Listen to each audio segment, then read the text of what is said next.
ଯେତେବେଳେ ଜଣେ ମରିଯାଏ ଭଲ ଲୋକ ହେଉ ବା ଯିଏ ବି ମରିଯାଉ ଜଣେ ବିଶ୍ୱାସୀ ଜଣେ ଖ୍ରୀଷ୍ଟିଆନ ବ୍ୟକ୍ତି ତାଙ୍କୁ କବର ଦେବା ଯେମିତି ତାଙ୍କର ମରଣ ପରେ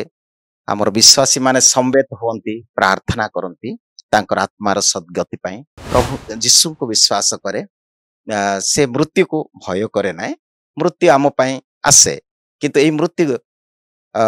ଶେଷ ନାହିଁ ଯେମିତି ଆମେ ଅନନ୍ତ ଜୀବନ ପାଇଁ ସୃଷ୍ଟି ହେଇଛୁ ଆମମାନଙ୍କର ସୃଷ୍ଟିର ଉଦ୍ଦେଶ୍ୟ ହେଲା ପ୍ରଭୁଙ୍କ ସହିତ ରହିବା ବିଶେଷ ଭାବରେ ଜଣେ ଖ୍ରୀଷ୍ଟ ବିଶ୍ୱାସୀ ହିସାବରେ ବା ଜଣେ ଯିଏ ଯୀଶୁଙ୍କୁ ବିଶ୍ୱାସ କରେ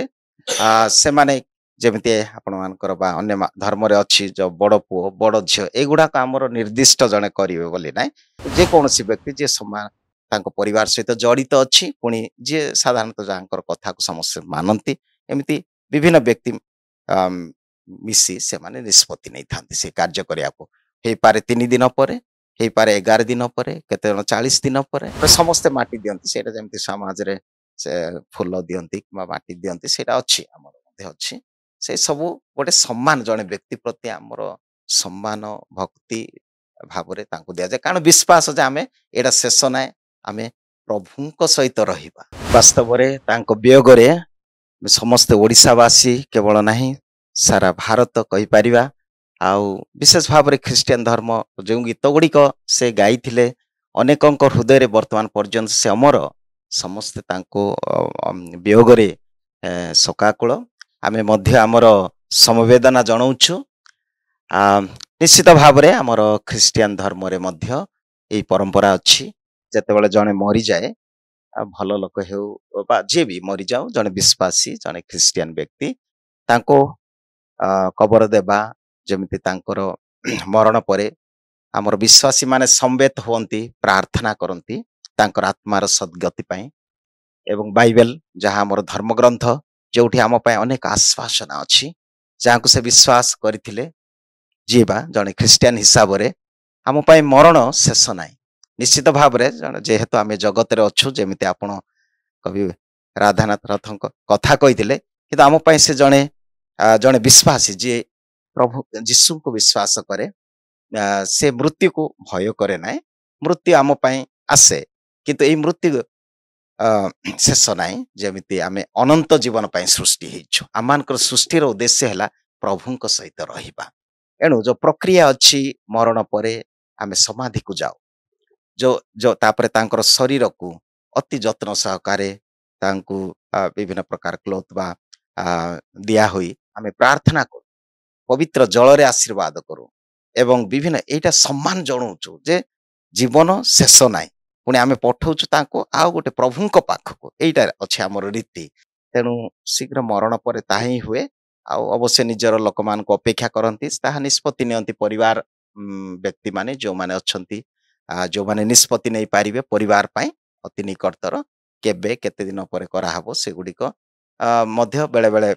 ଚେଞ୍ଜ ହୁଏ ଅଞ୍ଚଳ ଅନୁଯାୟୀ ଏରିଆ ଅନୁଯାୟୀ ଆଉ ଆମର ଖ୍ରୀଷ୍ଟିଆନ ଧର୍ମରେ ମଧ୍ୟ ବିଭିନ୍ନ ସମ୍ପ୍ରଦାୟ ଅଛି ପ୍ରତ୍ୟେକଙ୍କର ସାମାଜିକ ରୀତିନୀତି ହୁଏ ତା ସାଥେ ସାଥେ ଧାର୍ମିକ ରୀତିନୀତି ମଧ୍ୟ ହୁଏ ଯେଉଁଠି ଆମେ ବାଇବେଲ ପଠନ କରୁ ତାଙ୍କ ପାଇଁ ବିଶ୍ୱାସୀମାନେ ପ୍ରାର୍ଥନା କରନ୍ତି ଆଉ ଏହିପରି ଭାବରେ ତାଙ୍କୁ ବିଦାୟ ଦେଇଥାଉ ଗୋଟେ କଥା ଯେ ବର୍ତ୍ତମାନ ଦର୍ଶକ ମାନେ ବୁଝିବାକୁ ଚେଷ୍ଟା କରୁଛନ୍ତି ଯେ ଆପଣଙ୍କ ପାଖରୁ ଯେମିତି ଆମର ଗୋଟେ ହିନ୍ଦୁ ପରମ୍ପରାରେ ଜଣେ ଲୋକ ବ୍ୟକ୍ତି ଚାଲିଗଲା ପରେ ତାଙ୍କୁ ପ୍ରଥମେ 9 ଦିନ ଯାଏ ପାଳନ କରାଯାଏ 10 ଦିନ ତାଙ୍କର ଯାହା ବି ଅନ୍ତିମ ସଂସ୍କାର ଯାହା ବି ହିନ୍ଦୁ ପରମ୍ପରା ଅଛି ସମସ୍ତେ କାର୍ଯ୍ୟ ସମାପନ କରାଯାଏ ନିଜ ପରିବାର ନିଜ ବନ୍ଧୁବାନ୍ଧବଙ୍କୁ ଡକାଯାଏ ଏବଂ ଯେତେବେଳେ ଲୋକଟି ଚାଲିଯାଏ ସେତେବେଳେ ତାଙ୍କର ବଡ଼ ଘର ଯିଏ ବଡ଼ ଯିଏ ପୁଅ ଯିଏ ମୁଖାଗ୍ନି ଦିଅନ୍ତି ତାଙ୍କୁ ଯେଉଁ ଭଳି ଭାବେ ରୀତିନୀତି ଅଛି ତାଙ୍କୁ କାଠ ବା କୋକେରେ ସଜାଯାଏ ପୁଣି ପର ସମୟ ତାଙ୍କୁ କାଠରେ ନିଆଁ ଅଗ୍ନି ସଂଯୋଗ କରିକି ତାଙ୍କୁ ସବୁଦିନ ପାଇଁ ବିଦାୟ ଦିଆଯାଏ ସେମିତି କିଛି ରୀତି ରିବାଜ ଅଛି କି ଖ୍ରୀଷ୍ଟିଆନ ଧର୍ମରେ ନିଶ୍ଚୟ ପ୍ରତ୍ୟେକ ମୁଁ ଯେପରି କହିଲି ସ୍ଥାନକୁ ସ୍ଥାନ ପରମ୍ପରା ବା ସାମାଜିକ ରୀତି ଗୁଡ଼ାକ ଅଛି ତା ସାଥେ ସାଥେ ଆମେ ବିଶେଷ ଭାବରେ ଜଣେ ଖ୍ରୀଷ୍ଟ ବିଶ୍ୱାସୀ ହିସାବରେ ବା ଜଣେ ଯିଏ ଯୀଶୁଙ୍କୁ ବିଶ୍ୱାସ କରେ ସେମାନେ ଯେମିତି ଆପଣମାନଙ୍କର ବା ଅନ୍ୟ ଧର୍ମରେ ଅଛି ଯୋଉ ବଡ଼ ପୁଅ ବଡ଼ ଝିଅ ଏଗୁଡ଼ାକ ଆମର ନିର୍ଦ୍ଦିଷ୍ଟ ଜଣେ କରିବେ ବୋଲି ନାହିଁ ସାଧାରଣତଃ ଜଣେ ପାଷ୍ଟର ହଉ ଗୋଟେ ବା ଜଣେ ଯାଜକ ବା ଜଣେ ଫାଦର ଯିଏ ସମାଜରେ ବା ଚର୍ଚ୍ଚରେ ଯେ ଲିଡ୍ ନିଅନ୍ତି ତାଙ୍କୁ ଡାକନ୍ତି ସେ ପ୍ରାର୍ଥନା ଲିଡ୍ କରେ ଏବଂ ଆମର ତ ସେମିତି କବର ହିଁ ଦିଆଯାଇଥାଏ କାରଣ ଯୀଶୁଙ୍କୁ ଅନୁସରଣ କରି ଆମର ଖ୍ରୀଷ୍ଟିଆନ ମାନେ ଯୀଶୁ ମଧ୍ୟ ମୃତ୍ୟୁବରଣ କରିଥିଲେ ତାଙ୍କୁ କବର ଦିଆହେଲା ତା ଉପରେ ପଥର ଲଦା ହେଲା ସବୁ ପ୍ରକାର କିନ୍ତୁ ଯେହେତୁ ସେ ଉଠିଲେ 3 ଦିନ ପରେ ତେଣୁ ଆମେ ମଧ୍ୟ ସେଇ ପ୍ରକାର ସମାନ ଭାବରେ ତାଙ୍କ ଜୀବନୀକୁ ଲକ୍ଷ୍ୟ କରି ତାଙ୍କ ଜୀବନୀକୁ ଅନୁକରଣ କରି ଆମେ ସେଇ ପ୍ରକାର କବର ଦେଇଥାଉ କିନ୍ତୁ କୋଉ ବ୍ୟକ୍ତି କରିବେ ବା ସେଇଟା ସମସ୍ତେ କରନ୍ତି ମଣ୍ଡଳୀର ବିଭିନ୍ନ କିନ୍ତୁ ନିଜର ପରିବାର ଯଦି ନିଷ୍ପତ୍ତି ନିଅନ୍ତି କୋଉ ଦିନ ଆମେ କରିବା ତାଙ୍କ ମଧ୍ୟରେ ଲୋକଙ୍କର ତାଙ୍କର ସୁବିଧା ଅନୁଯାୟୀ ତେଣୁ ଏପରି କୌଣସି ବ୍ୟକ୍ତି ଜଣେ ବା ଏମିତି ନିଅନ୍ତି ନାହିଁ ବା କରନ୍ତି ନାହିଁ ତାଙ୍କ ଉପରେ ସେମାନେ ନିଷ୍ପତ୍ତି ନେବେ କାରଣ ଆମର ସବୁବେଳେ କମ୍ୟୁନିଟେରିଆନ ଲାଇଫ ସାମୂହିକ ଜୀବନ କେବଳ ଜଣେ ବ୍ୟକ୍ତିଗତ ଜୀବନ ନାହିଁ ତେଣୁ ଆମେ ସେଇ ପ୍ରକାର କିଏ ନେବ ନିର୍ଦ୍ଦିଷ୍ଟ ଏମିତି କିଛି ନାହିଁ କି ବଡ ପୁଅ କି ବଡ ଝିଅ କି ଏମିତି ନାହିଁ ଆମର ଯେକୌଣସି ବ୍ୟକ୍ତି ଯିଏ ସମାନ ତାଙ୍କ ପରିବାର ସହିତ ଜଡିତ ଅଛି ପୁଣି ଯିଏ ସାଧାରଣତଃ ଯାହାଙ୍କର କଥାକୁ ସମସ୍ତେ ମାନନ୍ତି ଏମିତି ବିଭିନ୍ନ ବ୍ୟକ୍ତି ମିଶି ସେମାନେ ନିଷ୍ପତ୍ତି ନେଇଥାନ୍ତି ସେ କାର୍ଯ୍ୟ କରିବାକୁ ହେଇପାରେ 3 ଦିନ ପରେ ହେଇପାରେ 11 ଦିନ ପରେ କେତେ ଜଣ 40 ଦିନ ପରେ ଏଇ ପ୍ରକାର ବିଭିନ୍ନ ସମୟ ଦେଖି ସମସ୍ତ ବିଶ୍ୱାସୀ ମାନଙ୍କୁ ବା ଅନ୍ୟମାନଙ୍କୁ ମଧ୍ୟ ଡାକନ୍ତି ଶୋକ ସଭା କରନ୍ତି ସେଠି ବାଇବେଲ ପଠନ କରାଯାଏ ପ୍ରାର୍ଥନା କରାଯାଏ ଆଉ ସେଇ ଭାବରେ ତାଙ୍କୁ ଆମର ସମ୍ମାନ ଭକ୍ତି ବା ତାଙ୍କର ବ୍ୟକ୍ତିତ୍ୱକୁ ଆମେ ସମ୍ମାନ ଦେଇଥାଉ ଗୋଟେ କଥା କହିବା ଯେ ଆପଣ କହିଲେ ଯେତେବେଳେ ଅନ୍ତିମ ସଂସ୍କାର କରାଯାଏ ସେତେବେଳେ ମୃତ ଶରୀର ପାଖରେ ଆପଣ କହୁଛନ୍ତି ପ୍ରାର୍ଥନା କରନ୍ତି ବାସ୍ତବରେ ପ୍ରାର୍ଥନା କରନ୍ତି ପରମାତ୍ମାଙ୍କ ପ୍ରାପ୍ତି ପାଇଁ ନା କଣ? ହଁ ଆମେ ପ୍ରାର୍ଥନା କରୁ କାରଣ ପ୍ରାର୍ଥନା ଦ୍ୱାରା ହିଁ ଆମେ ଶକ୍ତି ପାଇଥାଉ ଯଦି ଆମେ ପ୍ରଭୁଙ୍କ ଠାରେ ଯଦି ବିଶ୍ୱାସ କରିବା ନାହିଁ ଏହି ପ୍ରକାର ଗୋଟେ ଯୋଉଟା କି ସମସ୍ତଙ୍କୁ ବର୍ତ୍ତମାନ ବାଧିଛି ବହୁତ ଦୁଃଖ ଲାଗୁଛି ଜଣେ ବ୍ୟକ୍ତି କୋହରେ ଅପୂରଣୀୟ କ୍ଷତି ଆଉ କୋଉଠି କିଏ ବଳ ଦେବେ ଆମେ ବିଶ୍ୱାସ କରୁଛୁ ପ୍ରଭୁ ଅଛନ୍ତି ପ୍ରଭୁ ହିଁ ଆମକୁ ବଳ ଦେବେ ଶକ୍ତି ଦେବେ ଧୈର୍ଯ୍ୟ ଦେବେ ଏହି ପ୍ରକାର ଦୁଃଖଦାୟକ ପରିସ୍ଥିତି ବା ବାସ୍ତବଟାକୁ ଗ୍ରହଣ କରିବା ଯଦି ଆମଠାରେ ବିଶ୍ୱାସ ନାହିଁ ତେବେ ହୁଏତ ଜଣେ ଭାଙ୍ଗି ପଡିଯିବ ତେଣୁ ସମସ୍ତେ ଜମା ହୁଅନ୍ତି ଚର୍ଚ୍ଚକୁ ନିଅନ୍ତି ପ୍ରଥମେ ଆମର ଗୋଟେ ଯାତ୍ରା ହୁଏ ମାନେ ବିଭିନ୍ନ ବିଶ୍ୱାସ ଯେପରି ଆମର କାଥଲିକ ଚର୍ଚ୍ଚରେ ପ୍ରଥମେ ଜଣେ ଯାଜକ ବା ଜଣେ ଫାଦର ଯାଆନ୍ତି ସେଇ ଗୃହକୁ ଆଉ ସେଇ ଗୃହରେ ଆଶୀର୍ବାଦ କରନ୍ତି ପ୍ରାର୍ଥନା କରନ୍ତି ତାପରେ ଏଇଟା ଗୋଟେ ଯାତ୍ରା ସେଇଠୁ ସେ ଆସନ୍ତି ଚର୍ଚ୍ଚକୁ ଆଣନ୍ତି ଚର୍ଚ୍ଚରେ ପୁଣି ଆମର ଗୋଟେ ଦିବ୍ୟ ବଳି ଅଛି ଦିବ୍ୟ ଯଜ୍ଞ ଅଛି ପ୍ରାର୍ଥନା ସାମୂହିକ ପ୍ରାର୍ଥନା ସେଇଠି ମଧ୍ୟ ତାଙ୍କୁ ରଖି ପ୍ରାର୍ଥନା କରାଯାଏ ସମସ୍ତେ ଆସି ତାଙ୍କର ଶେଷ ଦର୍ଶନ ପାଇଁ ଫୁଲ ନେଇ ବା ବିଭିନ୍ନ ଭାବରେ ଆସି ତାଙ୍କୁ ଦର୍ଶନ ଦିଅନ୍ତି ତାପରେ ସମାଧିକୁ ଯାଏ ଏଇ ପ୍ରକାର 3ଟି ପର୍ଯ୍ୟାୟ ମଧ୍ୟ ଅଛି ଯୋଉଟା କି ଆମ ଜୀବନର